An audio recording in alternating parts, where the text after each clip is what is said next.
அன்பானவர்களே, அன்பு வணக்கங்கள். உங்கள் வீட்டில் இறந்தவர்கள் ஆவி உலகம் சென்றவுடன் அவர்கள் உங்களுக்கு கூறுகின்ற முக்கியமான செய்திகள் என்ன தெரியுமா? ஒவ்வொரு குடும்ப உறுப்பினர்களுக்கும் அந்த குடும்பத்தில் இறந்து மேலே சென்றிருக்கின்ற தாயோ தந்தையோ கணவனோ மனைவியோ அண்ணனோ தம்பியோ அக்காவோ தங்கையோ அல்லது பிள்ளைகளோ, அவர்களுடைய ஆன்மா ஆவி உலகம் செல்கிறது. அங்கே ஒரு வாழ்க்கையை அந்த ஆன்மாக்கள் வாழ்ந்து கொண்டிருக்கின்றன.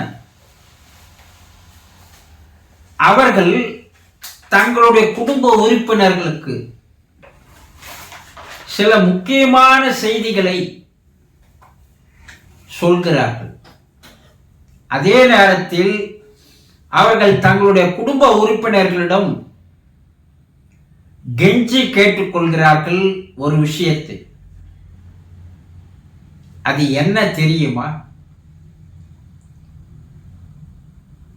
அந்த குடும்ப உறுப்பினர்களை அவர்கள் கெஞ்சி கேட்டுக்கொள்வது,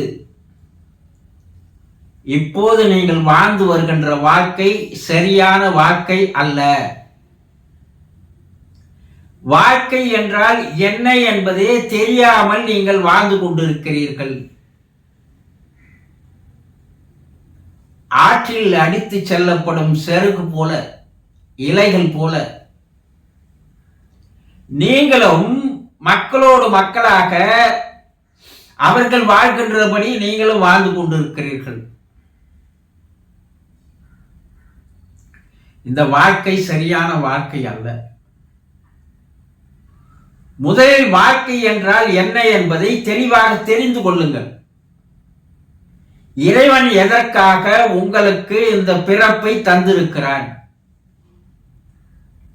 மனித பிறப்பு என்பது ஒரு மாபெரும் வரம், ஒரு மாபெரும் அன்பளிப்பு, ஒரு மாபெரும் மகத்துவம், ஒரு மாபெரும் மதிப்பு வாய்ந்தது. அதை தெரிந்து கொள்ளாமல் ஏதோ ஒரு வாழ்க்கையை வாழ்ந்து கொண்டிருக்கிறீர்கள். இந்த வாழ்க்கையை தயவு செய்து மாற்றி அமைத்துக் கொள்ளுங்கள். இல்லை என்றால் இப்போது நாங்கள் படுகின்ற துன்பங்களை நீங்கள் பட வேண்டிய நிலைக்கு வருவீர்கள். நாங்கள் இங்கே மாபெரும் துன்பங்களை அனுபவித்து வருகிறோம், கஷ்டங்களை அனுபவித்து வருகிறோம், வேதனையில் வாழ்ந்து வருகிறோம். காரணம், நாங்கள் பூமியில் வாழும் பொழுது வாழ தெரியாமல் வாழ்ந்த காரணத்தினால் இப்போது இந்த துன்பங்களை, வேதனைகளை, கஷ்டங்களை நாங்கள் சந்தித்து வருகிறோம். பல பேர் எங்களுக்கு வாழும் பொழுது கூறினார்கள். அது அவதாரங்களாக, ரிஷிகளாக, முனிவர்களாக, சித்தர்களாக, மாபெரும் மகான்களாக வந்தவர்கள் எல்லாம் மனித குலத்திற்கு பல அறிவுரைகளை தந்தார்கள். நாங்களும் அதை கேட்டோம், படித்தோம், ஆனால் அதை பின்பற்றவில்லை.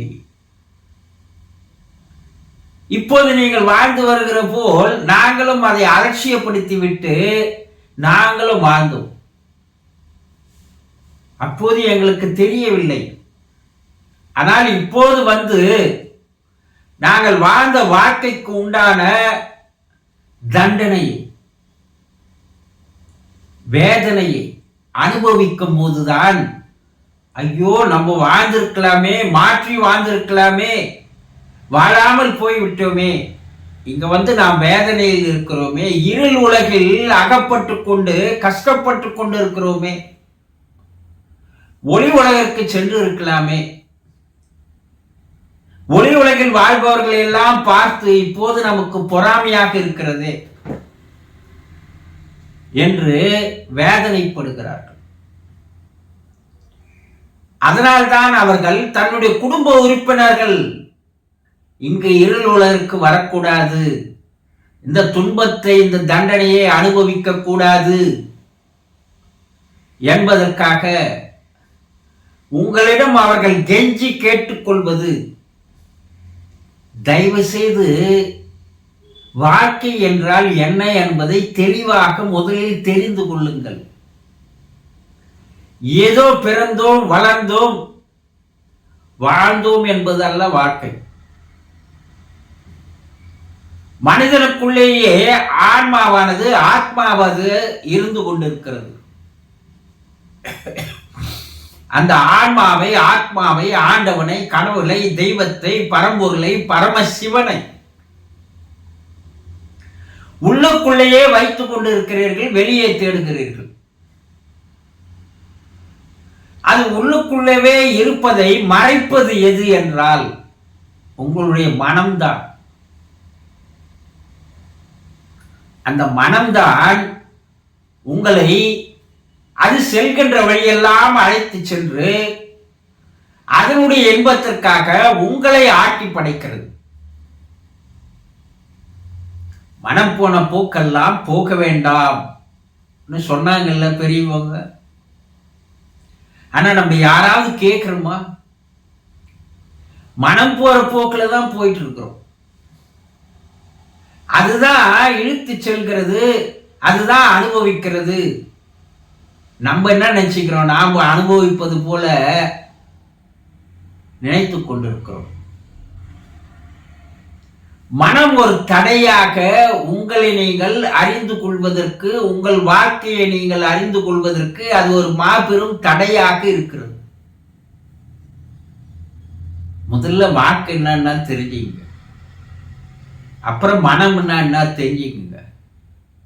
அந்த மனதை எப்படி ஒதுக்கி வைப்பது, புறக்கணிப்பது, எப்படி அழிப்பது என்பதை தெரிந்து கொண்டால் உங்களுக்குள்ளே இருக்கின்ற ஆத்மாவை, ஆண்டவனை நீங்கள் புரிந்து கொள்ள முடியும், தெரிந்து கொள்ள முடியும். அப்போ உங்களுடைய வாழ்க்கை ஒரு தெய்வீகமான வாழ்க்கையாக, ஒரு புனிதமான வாழ்க்கையாக, ஒரு பரிசுத்தமான வாழ்க்கையாக உங்கள் வாழ்க்கை மாறும். அப்படி மாறிச்சுன்னா உலகத்தில் இருக்கிற எல்லா உயிரினங்களுக்குள்ளும் அந்த இறைவன், ஆண்டவன், கடவுள், தெய்வம் இருப்பதை உங்களால் உணர்ந்து கொள்ள முடியும். அப்போ அந்த நிலை வரும்போது உங்களை சுற்றி ஒரு ஆறாவட்டமானது உருவாக்கும், ஒரு ஆகர்ஷண சக்தி உருவாக்கும். எப்போது இந்த ஆகர்ஷண சக்தி உருவாக்குறது? இந்த ஆறாவட்டம் எப்போது விரிவடைகிறது? மனம் இல்லாத போது இந்த ஆகர்ஷண சக்தியும் ஆறாவட்டமும் விரிவடைவது உங்களுக்குள்ளே இருக்கின்ற அந்த ஆன்மாவானது பிரகாசிக்க ஆரம்பிக்கும் போது. அப்போ உங்களை சுற்றி நல்லவர்களே வருவார்கள். உங்களை இன்னும் மேலும் மேலும் வாழ்க்கையில் உயர்த்துவதற்கு அவர்கள் உதவி புரிவார்கள். அப்படி ஒரு வாழ்க்கையை நீங்கள் வாழ்ந்து முடித்து இங்கே வந்தால் ஒளி உலகில் உங்களுக்கு உயர்நிலை, உயர்ந்த ஒரு நிலையான வாழ்க்கையானது கிடைக்கிறது. அது தெய்வத்திற்கு சமமான வாழ்க்கை.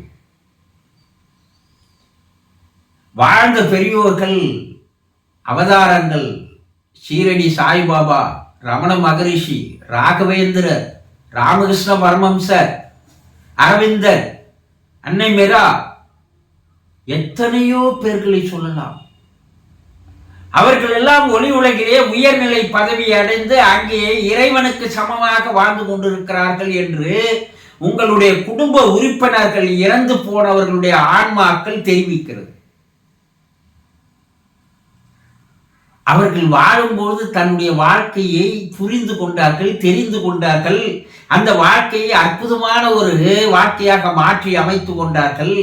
அவர்கள் கடைசி நிலையில் அவதாரங்களாக தெய்வ நிலைக்கு உயர்ந்தார்கள், மேலே தெய்வமாக வாழ்கிறார்கள். எல்லோருக்கும் அந்த பிறப்பு தானே தரப்பட்டு இருக்கிறது. எல்லோரும் அப்படித்தானே வாழ்றாங்க பூமியில. அப்ப ஏன் அவர்களை போல் வாழாமல் ஏதோ ஒரு வாழ்க்கையை வாழ்கிறார்கள்? அப்படி வாழ்ந்ததனால் தானே நாங்கள் இங்கே வந்து இருள் உலகிலே துன்பத்தை அனுபவிக்கிறோம். அப்ப நாங்க எங்க குடும்ப உறுப்பினர்களிடம் அவர்கள் கெஞ்சி கூத்தாடுவது என்ன? தயவு செய்து வாழ்க்கையை மாத்துங்க, நல்ல ஒரு வாழ்க்கையை வாழுங்க, உலக ஜீவராசிகளை புரிந்து கொள்ளுங்க, மனசை சுத்தப்படுத்துங்க, மனமில்லாத செய்யுங்க. அப்பதான் உங்களுக்கு உயர்ந்த நிலை வாழ்க்கை கிடைக்கும், உயர்ந்தது ஒரு பிறப்பு கிடைக்கும்.